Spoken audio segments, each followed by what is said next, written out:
and gentlemen, welcome once again to Kenne's Talk Show. I'm your host, Kenne. You already know what to do. Make sure to smack up that bell and subscribe button. Share with all your friends, family members, including all your enemies. Today we'll be talking about a few things, but before I start, make sure to go check out our previous video. It's a beautiful one. It's talking about inflation and ways to help you save up on inflation.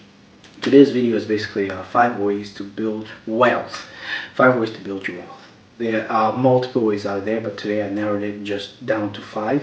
Maybe I could have a bonus number 6, how to build wealth. The first thing you need to do is take accountability for your debt. Okay, you have to pay off your debt. Interest in the bank loves it when you grab money from them and actually don't pay on time, because they inundate you with interest. Interest payments are really hurting. It hurts your pocket, it hurts your savings, it hurts your financials.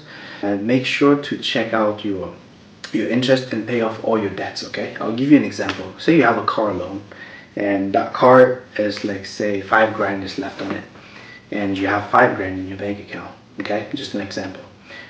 The interest you're earning, even if you have a high yield savings account, the interest you're earning on that savings account isn't enough.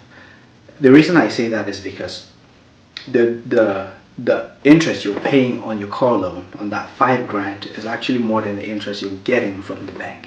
And so it's useless for you to have that $5,000 sitting in the bank and not pay off your car loan. For example, I know some people may be desperate for cash, or they want to have like some sort of leeway or stable amount in your bank account for, emergencies and stuff, but that is separate. I'm just saying, for those who have like an extra $5,000 sitting in their bank account and they have a car loan which has like $5,000 owing, on the car, so it's just for you to leave that 5 grand in your bank account, and then you're paying more interest to the car on your car loan. So pay off your car note or car loan, however you call it, be it wherever you are, United States or Canada. Pay off your car loan or car note and you are good to go. That's just number 1. Number 2, you can't spend money you do not have. Okay, a credit card is basically a hook on the neck. You see how when you throw a fishing rod into the sea or the lake or whatever just for fishing, that is like a hook basically. Having a credit card, that's money you do not have. Okay, that's money you do not have. If you do not have, say your credit card is $2,000, if you don't have $2,000 in your bank account to back that out, okay, why spend that 2 grand in credits? Okay, I get it. Some people may not have the means, so they spend your credit card and then pay off. I understand that, but I'm just saying, in order to grow your wealth, you need to cut back on credits. Okay, say you go for a grocery, by the time you get back home, if you paid it with your credit card, you should send back the money into your credit card. That way you're keeping track of everything that is going on with your money. Okay, another thing is diversification. Okay, diversity is something we all know and love. Okay, diversifying. If you have a portfolio, okay, do not only invest in a certain thing, do not only invest in one thing. Just investing in one thing cannot help you grow. Invest in multitudes. Okay, say for example you do EFT. If you're investing in EFTs or you're investing in cryptocurrencies, you don't only invest in one, you invest in a multitude, maybe 5 or 10. Pick like strong ones and you invest in them. So diversification, when you diversify, it really helps you tremendously. You can diversify by investing in real estate. You can diversify by investing in other things like a business or something, or find a friend who is great and you too invest in a business, or a business venture that can help you grow your wealth. Another thing that you need to pay attention is automatical deductions. Okay, say you have an RRSP, that's in Canada, a retirement savings plan. Okay, if you have that, you can set up with your bank in a way that when your paycheck goes in every 2 weeks, they deduct an amount, a set amount. It could be $50, it could be $20. That automated amount actually helps you in the end. Okay, just because the willingness of a human, I am a victim of that. For a human to be willing to get up and actually withdraw $20 and put into the RSP or retirement savings account, it's really hard. So when you automate it, you have no choice. You always you're always pressurized to have that money put into that amount, into that account. So automate your deductions. That helps you. Another thing that will piggyback kind of on this other idea is budgeting. When you start budgeting, it helps you tremendously. Okay, it helps you narrow, because when you budget, and you have a set amount of money that you spend per week, you can't go above that. By the time you go above it, you start feeling a certain type of way. You start feeling like, what is going on with me? Like, why am I spending above what my means are? Okay, make sure to have a budget. This, I can't stress enough on this. Budgeting is something that is very important. The moment you budget, that's how easy it is to track your finances. Budget. If you make $5,000 a month, take off 20% and say, okay, 20% is what covers my rent, covers this and that, and then 50% goes to investment, and then the other 50% is miscellaneous. Okay, that's just how you split it. The moment you budget, you can easily track your finances. You can track whatever is going on with your investments. Okay, live below your means. I am, for one, I order from AliExpress. Okay, my clothes come from AliExpress. Whoever is wondering what's going on, I mean, you can kind of mix and match. You can have expensive, you can have like mix and match, low end and high end.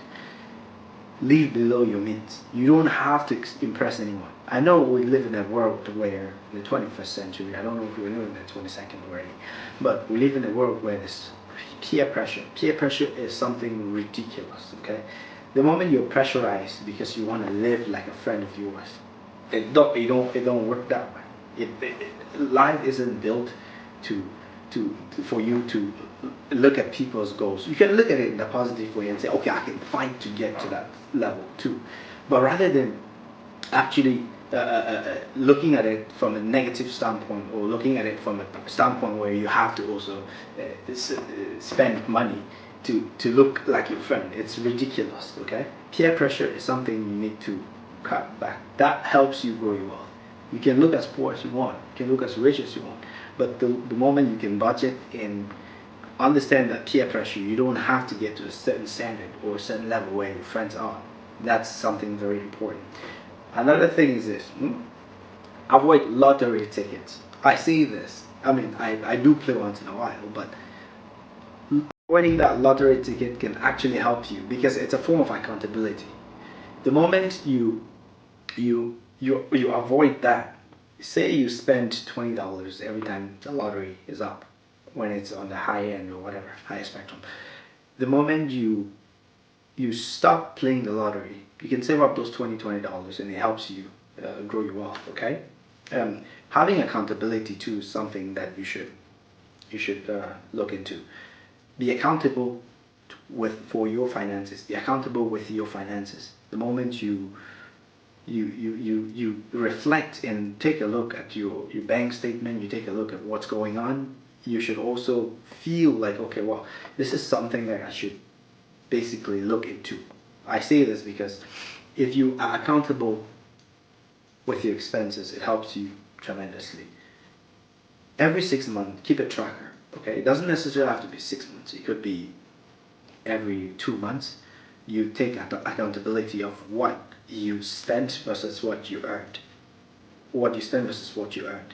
You can find a passive income that could, if you're an extravagant, someone who spent a lot of money when it comes to clothing, comes to outing, comes to eating out, you can find a passive income that helps you cover all your expenses, But at the same time, the goal is to save more money so you can retire not broke, but you can retire and have money to live off of. If you ask the average person out there today, if you ask them, hey, how much do you need to retire? Someone will say $1 million. Well, it depends on the country. If you're in Canada, you can't retire in $1 million. Never. You cannot. It's just ridiculous, because it's relative. It changes with time, and inflation grows, per year. And so it's really hard. That's why you find most expats go over to different countries, Panama, Ecuador, and all those cheaper places, because the per capita income is really low. Last but not least, improve your skills for higher earning. The moment you improve your skills, you earn more money. Okay, you can't just sit back and relax. It's not really important. It's not really great. If you're comfortable at a job, okay, try to find other ways that you can make more income. Multiple sources of income is very important when you're trying to grow your wealth. You can just say, for example, you earn $2,000 a month. That takes care of your expenses, takes care of your car and everything, and then you end up with $500. You can use those $500 towards your retirement, or when you're earning passively, you can decide to just save up that the passive income, that money coming off of you. It could be YouTube, it could be Spotify, it could be merch thing on Amazon or whatever. But the moment you decide to take accountability and you separate this, which all comes down to budgeting and how you accommodate yourself when it comes to this. But ladies and gentlemen, thank you for watching this. Make sure to share with your friends, family. I mean, it's a great day, it's a great time, and Kenny's Talk Show is here to stay. Thank you, ladies and gentlemen. I'll see you in the next one.